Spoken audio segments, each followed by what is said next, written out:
on today's video, is it worth it to start playing Rise of Kingdoms in 2021? Is it worth it to continue if you're brand new to the game, you're a couple of months in and trying to figure out whether it's a good game to keep playing and investing in? It has a future for you as a new player. Everything you need to know about why I think Rise of Kingdoms is in the best shape it's ever been. That's right. So sit back, slap a like on the video, and let's go.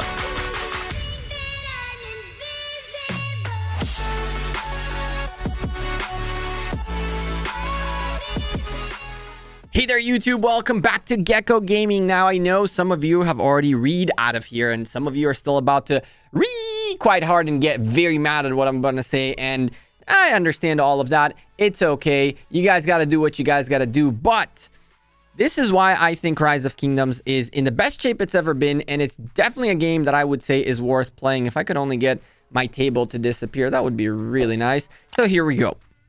First and foremost, let's address the elephant in the room. One very important thing. This game is a pay-to-win game. It is a game where you need to spend money to get the most out of it. It is a game that you're going to have to spend a lot on if you want to be at the top. And it's a game that costs money to get the most out of. It doesn't require of you to spend money to get a good portion of it. But to get the most you can out of the game, you're going to have to spend money. Okay? So all of you out there is like, oh, it's expensive. Oh, it costs money. All that. You guys are welcome to get out of here. We're talking strictly about the game mechanics, about the balances in this game. And this game is truly in the best place it's ever been. People who spend $1,000 a month can do really well in this game. People who spend $2,000 a month do much better in this game. And people who spend $500, $200, $300, $100, $50 each have different outcomes out of this game. But in all reality, there are different mechanics that make this game really, really, really good at this point. And let's talk about a few of them right now. The first one is the fact that there is enough legendary commanders out there for many different types of metas to exist. And there's enough information about these commanders out there nowadays for new players to be able to pick which meta they want to address and which direction they want to go in. In the first few months in Rise of Kingdoms, you will be locked into Season 1 of KVK. Once you got your Season 1 of Kingdom versus Kingdom out of the way, which is an event in which you'll fight 7 other kingdoms, or maybe group up into 4v4, 5v3, 6v2, whatever it'll turn out to be. It's a diplomatically heavy event. After that, you'll have the possibility of potentially migrating somewhere else within Season 2. And then you have Season 2, which is the same as Season 1. And then comes Kingdom versus Kingdom Season 3, which is Light versus Darkness, a completely different map and a completely different layout. And from there, you go into Season of Conquest, which has different Kingdom versus Kingdom modes available and different mechanics available as well. While you're progressing through to Season of Conquest, you're going to be locked into certain commanders that are going to come out with time. But these commanders are indeed the meta for those months and whatever time you spend outside of Season of Conquest. Once you're done with that and you get to Season of Conquest, you're already quite a few months into the game, and you should already have a few commanders that you've already started working on. And when you hit Season of Conquest, you are going to be hit with our point number 2, which is the ability to pick which commanders you get out of a Mightiest Governor or Wheel of Fortune.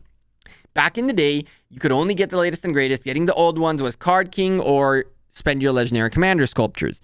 Nowadays, you can indeed choose to go with the Saladin meta all the way and completely ignore Attila. But then, once you hit Season of Conquest, you can say, okay, I'm going to go for Chandragupta instead of Attila. I'm going to go for Jadwiga early on to be a garrison player.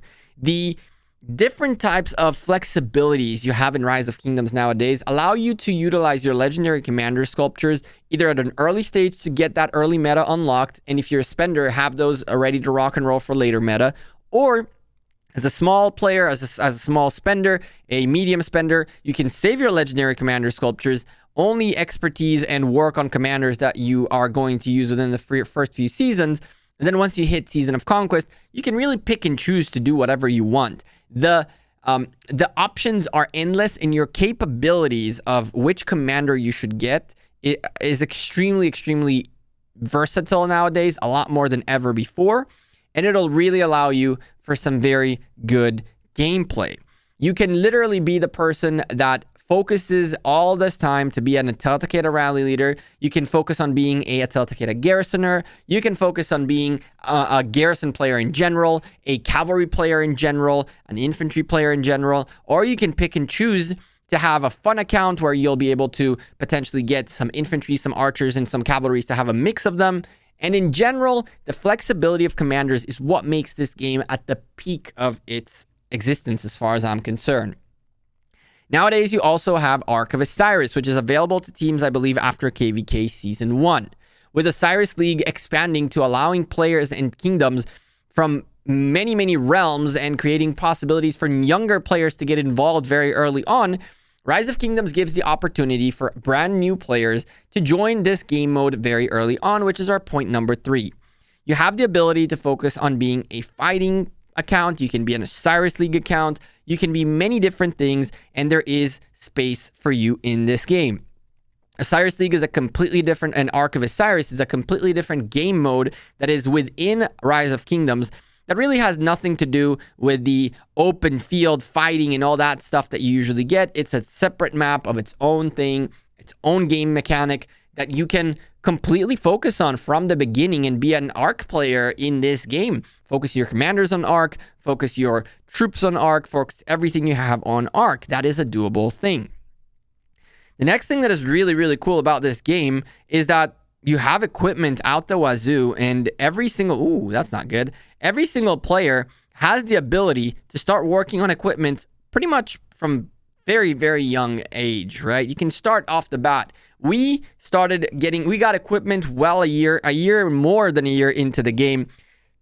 Now new players are stepping into equipment from a very early stage and gaining materials and blueprints from a very, very early stage.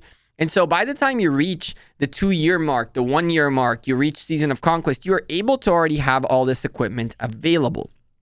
Rise of Kingdoms has many mechanics available nowadays to allow new players to pick and choose the path they want to go in. And there is lots of information with various content creators on YouTube that'll help you find the path that is best for you and help you min-max your account by expertising the right commanders, training the right troops, making the right moves in order to do what you want to do in this game. Rise of Kingdoms is an extremely fun game. It's one of the few games where the open field meta is a thing, and it's one of I would almost argue that they are the ones who invented in these kinds of mobile games the ability to move your marches freely on the map, park them freely on the map, fight them freely on the map, and as a result, allows you to pretty much do whatever you want with them. And so one of the main reasons this game is so popular is its fighting mechanics, which, while the fighting isn't happening as quickly and as easily as you would want it to be, the ability to individually control your marches on the field and do things with them and know which marches you want to target, which ones you want to avoid, and all that good stuff really adds a ton of depth into this game. It's one of the main reasons why it's such a great game, and it's one of the main reasons why I still play it. Because at the end of the day, I truly don't know any other mobile game that has expertised the ability of creating battle scenarios where different troops and different commanders have different effects on the fight, and by being able to know which commander is on the enemy side, which commanders are on your side, and with a little bit of knowledge in the game, you can truly do wonderful things in here. From the equipment system to being available to Mightiest Governor and Wheel of Fortune after once you get into Season of Conquest being a choose 'em, to your ability to gain more sculptures nowadays and materials through events is just completely and utterly overpowered based on what we used to do previously. Back in the day, Legendary Commander sculptures weren't as easy to come by. They would require some spending, a lot of spending. There were times where people ended up spending their gems in the VIP shop just to get more Legendary Commander sculptures, which I don't really know if that many older players do that nowadays, as we do have more Legendary Commander sculptures than we ever did back in the day. The mechanics in this game are truly fun. The community in here is extremely, extremely cool. It is evolved and developed it has everything you want to have. from trolls and haters to awesome communities and leaders who build families, who build groups, who then make friendships out of the game, migrate into different games together, and overall just have a great time. I think Rise of Kingdoms is in the best shape it's ever been. Yes, it could use more commanders, free commanders, epic commanders. Yes, it could use more civilizations. Yes, there is a lot of things that they still can do to improve this game further. When with the 5v5 new PvP mode coming out and some other things coming out very, very soon, this game is looking to step up into its next level and try to yet again bring more content to players. Most of us and you guys watching this have been playing this game for quite a while and have your resentment and reservations about it due to many different things that have happened in the past that were not as good. But at the end of the day, again, I truly cannot name any time in Rise of Kingdoms history where this game was as fun, as comprehensive, as dynamic, and as able to really give you the best bang for your buck through choices, through different ways of gaining items that you need, from materials to legendary commander sculptures to gems. Of course, it used to be a little bit easier with these bad boys dropping more gems, but sometimes you win, sometimes you lose. And in majority of cases, I can tell you that the amount of gems that are being spent nowadays are higher than ever before. And that is because there is more places to get more value out of your gems, which previously you didn't have. So the need for gems has grown and the supply of gems has decreased on a natural level, but it definitely has more flexibility. Your gems do more now than they ever did before. And that's another reason why this game is, in my opinion, at the best it's ever been. What do you guys think? Leave me a comment down below. Again, remember, a lot of you have resentment about past things. A lot of you have issues with things that you wanted and you think are better and all that. But if you think about it for a second, when has this game been in this kind of a shape? Server lags in KVK have decreased. They're still there. But they have decreased a lot compared to what they used to be. There's still lag. I'm not saying there isn't, but it's not as crazy. Osiris League has been running smooth. Very little lag compared to previous times.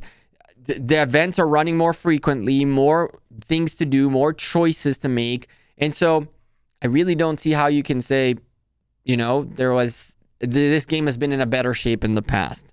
I'm Gekko. I'm out of here, and I'll see you in the next video. Take care and have a good one. Peace.